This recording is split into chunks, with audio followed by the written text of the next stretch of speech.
会挫伤，会心疼，依然奋勇。 Serangan kekuatan penuhnya dengan mudah dipukuli oleh serangan langit lawan yang menghanguskan, dan yang terjadi pada musuh adalah dia tenggelam ke tanah hingga berlutut. Lubang besar itu disebabkan oleh kekuatan Tang San dan Raja Slaughter yang secara bersamaan menangkal energi ledakan dari Trisula dan pedang panjang yang bertabrakan. Hanya dalam satu pertukaran, Tang San sudah benar-benar dikalahkan, bahkan dia kehilangan kendali atas Seagot Trident. Sejak dia mulai menumbuhkan kekuatan roh sebagai seorang anak, Tang San tidak pernah mengalami kekalahan telak. Bahkan saat Xiao Hu mengorbankan dirinya, dia dikelilingi dan dikepung oleh banyak musuh. Tetapi Slaughter King hanya satu orang, tetapi masih mengalahkan alat surgawinya. Tang San benar-benar tidak dapat memahami bagaimana Raja Pembantaian, yang sebelumnya berada dalam perhitungannya, secara tak terduga telah tumbuh begitu kuat setelah diselimuti cahaya Seagot, begitu kuat sehingga dia pada dasarnya tidak bisa melawannya. Suara Slaughter King bergema, "Ini adalah kekuatan Seagot, mengapa Anda memiliki Seagot Trident? Apakah Anda kenal Bo Saixi?" Petik 2. Suaranya telah mengalami perubahan yang sangat besar dibandingkan sebelumnya, tidak lagi tajam atau ganas. Itu menjadi berat dengan bertambahnya usia, dan suara yang awalnya tidak seperti seorang pria parubaya adalah suara seorang penatua yang bermartabat. "Kamu kenal senior Bo Saixi juga?" Tang San bertanya dengan ragu. Dia tidak punya rencana untuk berlari. Kekuatan pria di depannya tidak sedikit pun di bawah Bo Saixi, dan pedang berat di tangannya bahkan lebih hebat daripada senjata apapun yang dimiliki Bo Saixi. Bertahun-tahun yang lalu, bahkan saya tidak tahu berapa banyak. Apakah dia masih sehat? Petik 2. Tang San berkata dengan samar. "Aku tidak tahu apakah aku harus mengatakan seberapa baik dia. Siapa kamu?" Petik 2. "Siapa saya? Siapa saya? Hahaha." Raja Pembantai tiba-tiba menghadap ke langit dan tertawa keras. Tapi di dalam tawa, ekspresinya masih sangat menderita, dua air mata darah mengalir dari sudut matanya. "Sayangnya, kamu masih bukan Seagot yang sebenarnya, kalau tidak aku yang akan dikalahkan sekarang. Manusia menjadi dewa, saya telah berdiri di langkah yang sulit ini selama beberapa dekade, tetapi masih belum bisa menerimanya, dan juga mustahil bagi saya untuk mengambilnya. Nah, terima kasih. Terima kasih." Tang San tampak agak bingung pada Slaughter King. Slaughter King berkata dengan acuh tak acuh. "Jika bukan karena cahaya sigatmu, mustahil bagi sifat sejatiku untuk bangun. Anda yang memungkinkan saya membebaskan diri dari sangkar itu, dan juga menyelesaikan formulir dewa ini. Bahkan jika bukan karena cahaya sigatmu, mustahil bagi sifat sejatiku untuk bangun. Aku akan selalu menjadi darah merah jahat yang hilang, dikendalikan oleh kejahatan. Adalah cahaya Seagot Anda yang memungkinkan saya membebaskan diri dari sangkar itu, dan juga menyelesaikan formulir dewa ini. Bahkan jika sudah terlambat, untuk bisa merasakan kekuatan setingkat dewa, dihitung sebagai setengah memenuhi harapan hidupku." Cahaya hitam bergegas keluar. Agar tidak membangkitkan kewaspadaan Raja Penyembelihan, Tang San sengaja memperlambat kecepatan kondensasi kekuatan roh.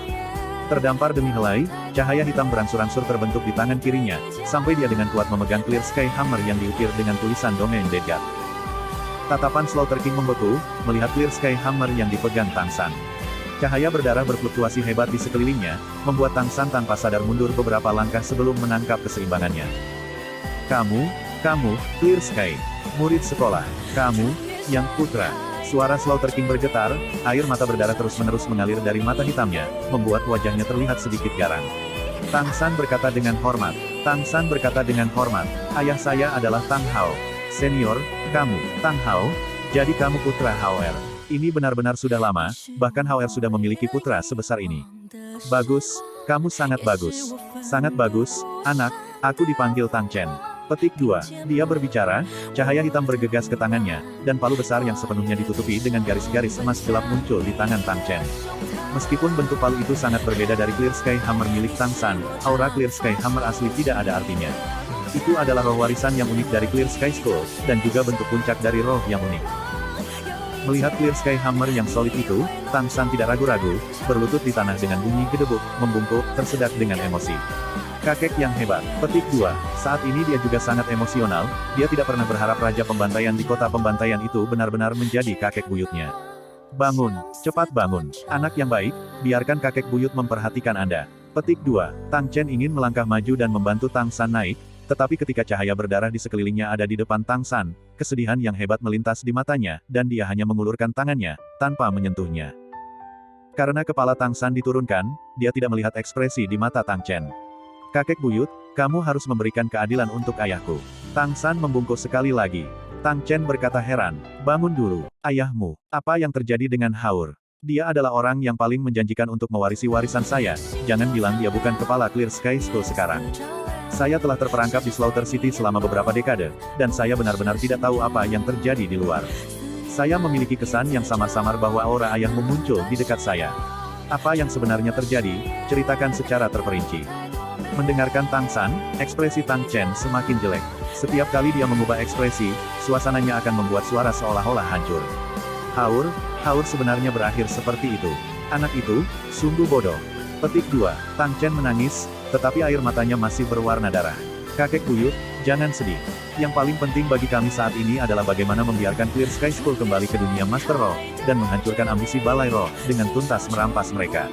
Musuh-musuh orang tua saya yang tidak dapat didamaikan, saya tidak bisa beristirahat kecuali mereka sepenuhnya dimusnahkan. Keadaan sekte adalah tanggung jawab saya. Tapi, aku tidak bisa kembali ke sekte bersamamu. Anak, Anda berusia 20-an sekarang. Berapa banyak uji coba sagot yang telah Anda lewati? Petik 2. Tang San tampak agak bingung pada Tang Chen. Kakek buyut, aku sudah melewati persidangan ke-7. Petik 2. Tang Chen berkata, dengan kata lain, begitu saatnya untuk uji coba ke-9, Anda akan kembali ke Pulau Sagot. Dengan kata lain, begitu saatnya untuk uji coba ke-9, Anda akan kembali ke Pulau Sagot. Tang San mengangguk. Iya kakek buyut. Nah, ini untukmu. Ini token saya. Itu juga merupakan tanda dari kepala penatua Clear Sky School kami. Dengan itu, semua tetua akan mendengarkan Anda, dan Anda akan berhak untuk memberhentikan Master Sekte dan memutuskan semua masalah utama Sekte, menemuinya. Berbicara, dia melemparkan palu emas kecil itu ke Tang San. Tiba-tiba melompat, dia naik ke langit seperti burung merah darah raksasa, langsung berubah menjadi meteor merah darah dan menghilang dari pandangan Tang San. Tang San menatap ke arah kakek buyutnya. Kenapa kakek buyutnya pergi begitu saja? Mungkinkah Sagot Douluobo Saiksi bahkan lebih penting baginya daripada sekte? Tidak, tentu saja tidak. Ketika dia pergi, dia jelas memiliki ekspresi yang menyakitkan, jelas benar-benar tidak mau melepaskan sekte itu.